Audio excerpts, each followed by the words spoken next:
नमस्ते, मैं वंदना सिंह। आज का मोटिवेशन है बदल गई विचारधारा। बदल गई विचारधारा से मुझे याद आया, मैं एक कहानी आप लोग के सुनाना चाहती हूँ। इस कहानी के माध्यम से आपको पता चलेगा कि कैसे विचारधारा धारा कब किसकी बदल जाती है। पहले कोई कुछ और होता है, बाद में कुछ और बदल जाता है। जैसे 5 उंगली बराबर नहीं होती, वैसे ही सबका अपना अपना स्वभाव होता है। कुछ अच्छे होते हैं, कुछ बुरे हुए होते हैं।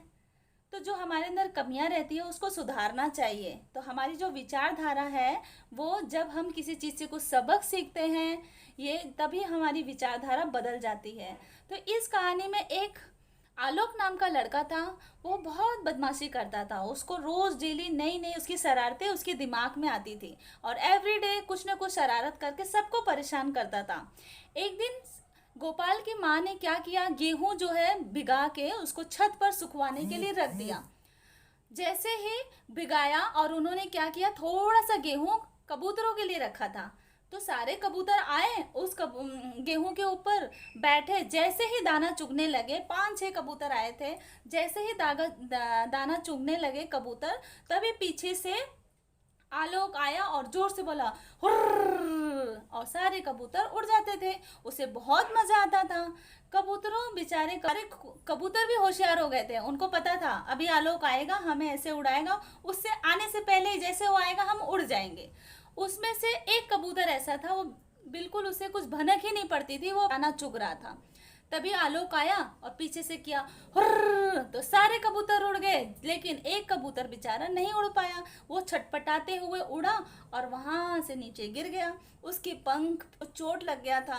तभी उसकी माँ आई और कबूतर को बहुत अच्छे से हम लगाया। उन्होंने इतना परेशान हो गई थी आलोक से, उसकी मस्तियों से। उन्हें बहुत चिंता होने लगी कि मेरा बेटा ऐसा क्यों है, वो कहाँ से इतनी शरारतें सीख के आता है, उसे कब सबक मिलेगा, कब वो सीखेगा।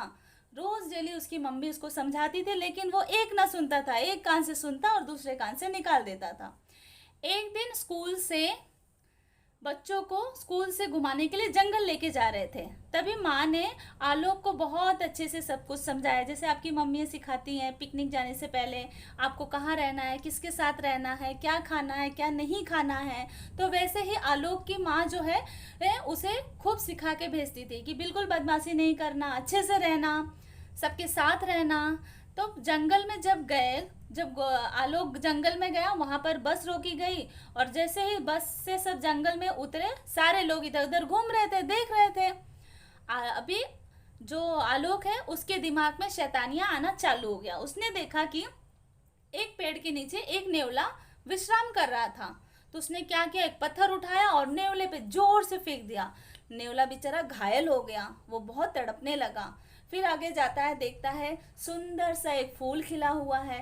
तो सोचा वो जाके मैं जैसे तोड़ूं। जैसे ही फूल के पास वो गया, वहां पर कर फुफकारने की आवाज आई।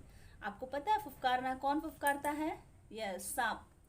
तो वहां पे फुफकारने की आवाज आई। वहां पे एक विषैला सांप बैठा था और आलोक जो है वो घबरा गया, डर गया।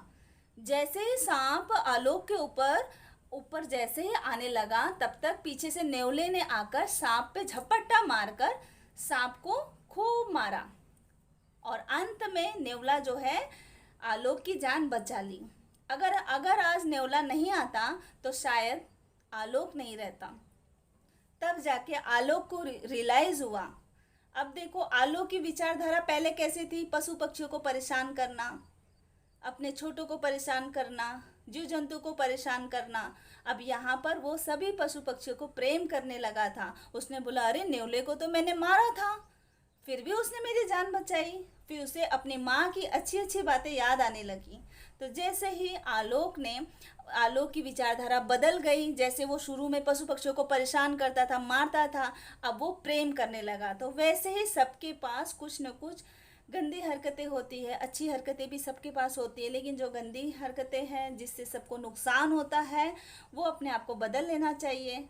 आपकी विचारधारा भी आप भी ज़रूर बदलना। आप सोचो कि आपके अंदर क्या कमी है, तो वो विचारधारा आप ज़रूर बदलना। अगर ये आपको कहानी अच्छी लगी तो इसको लाइक करना, शेयर करना। अगर मेरे यूट्यूब पे नए हो तो सब्सक्राइब करना। Thank you, bye.